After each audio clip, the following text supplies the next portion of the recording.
लेकिन जब धीरे धीरे वृद्धावस्था आती है, घुटनों में दर्द प्रारंभ हो जाता है, तो क्या होता है, हम भी उस हाथी की तरह देहाभिमान में पहले तो उछलते हैं, और जब घुटने प्रारंभ हो गए तो महाराज क्या होता है, जितना अभिमान है वो सब समाप्त हो जाता है।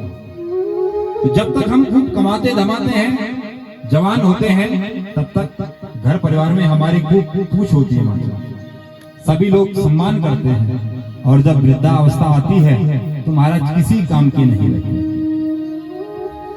तो जब तक जो हथनियां थी हाथी के साथ में, उन्होंने क्या किया, हाथी को बाहर निकालने के लिए सूंड में सूंड मिलाया और हाथी को खींचने लगे। लेकिन महाराज कई दिन हो गए, मगरमच्छ इतना शक्तिशाली है कि सब हथनियों को अंदर की ओर खींचने लगा। महाराज उन्होंने क्या किया, हथनियों ने कहा, महाराज आप तो फंस ही गए, लेकिन अब हम भी मर जाएंगे, इसलिए हम तो चलते हैं। हथनियां हाथी को छोड़ करके चली गई। हमारे जीवन में भी यही होता है, जब तक जवानी होती है सब सगे संबंधी साथ होते हैं, और जब बुढ़ापा आता है तो किसी अलग कमरे में खटिया डाल करके महाराज वहां हमको छोड़ दिया जाता, हाथी की तरह। महाराज जब इसने देखा कि अब कोई नहीं है मेरा, तो भगवान को पुकारने लगे। और हम भी यही करते हैं, जब सगे संबंधी नाती पोता बेटा बहू सब छोड़ देते हैं, तब केवल परमात्मा को पुकारते हैं। इसने भी भगवान को पुकारने लगे, नमो भगवते तस्मै यते तदचिदात्मकं पुरुषायादि बीजाय परेशाय विधीमहि। जब इसने भगवान को पुकारा तो किसी भगवान का नाम नहीं लिया, और जब किसी का नाम नहीं लिया तो भगवान श्री हरि नारायण अपने सुंदर विमान में बैठ करके आज उसकी रक्षा करने के लिए वहां पहुंच गए।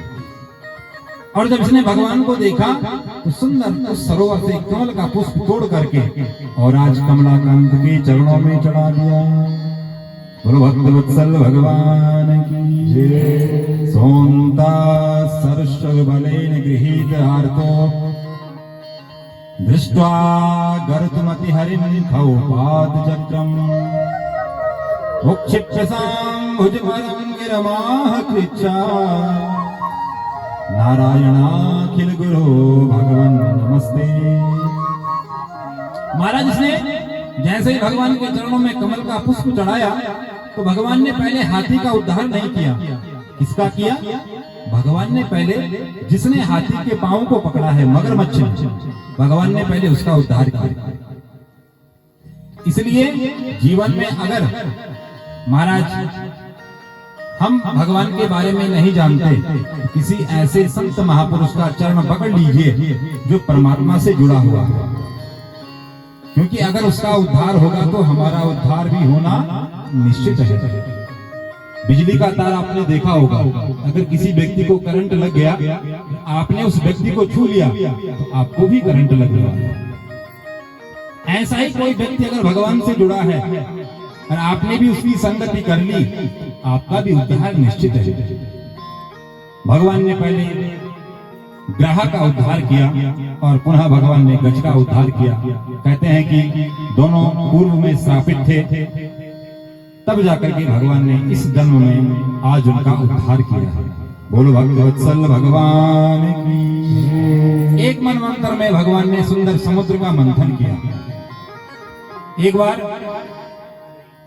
श्री दुर्वासा ऋषि भगवान के बैकुंठ में गए, भगवान ने सुंदर अपने गले की माला निकाली और दुर्वासा ऋषि के गले में डाला। बोलिए जय श्री कृष्ण।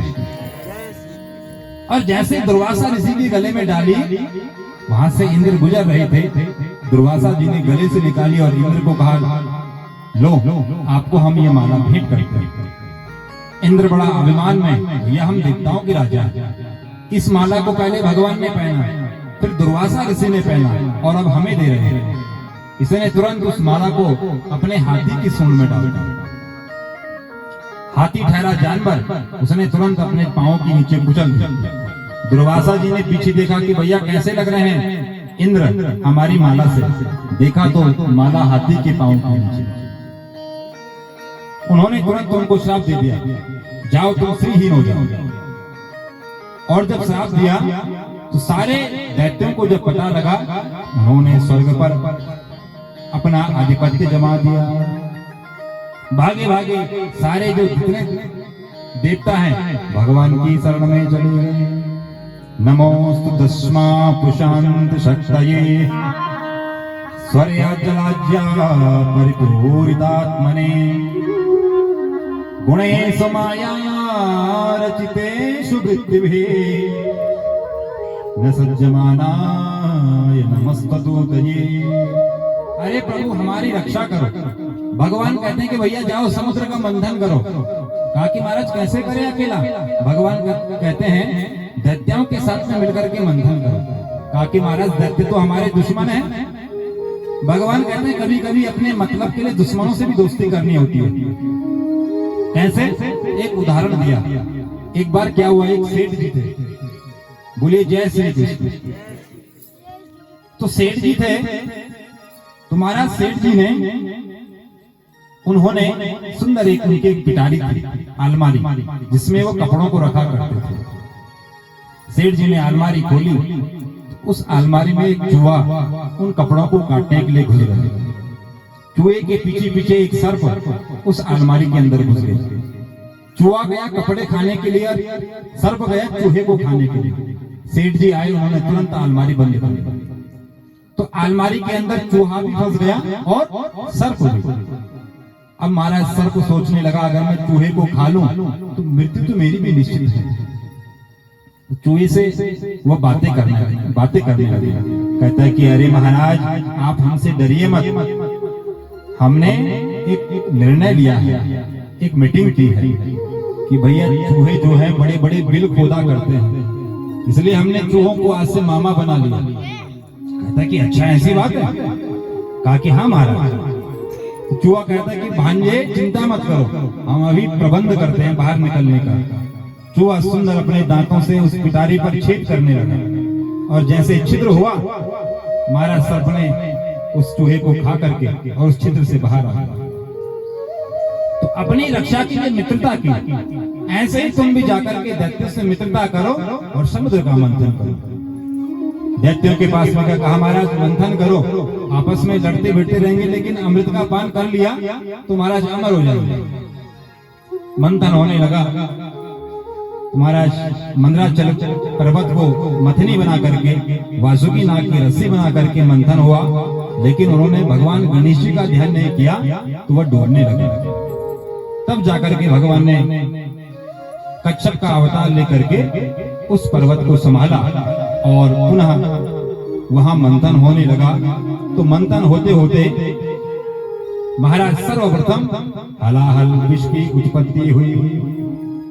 सभी लोग भागे भागे दौड़े दौड़े भगवान शंकर की शरण में चले और भगवान शंकर की शरण में जाकर के भगवान से कहते हैं कि प्रभु भैया आप इस हलाहल विष का पान करिए।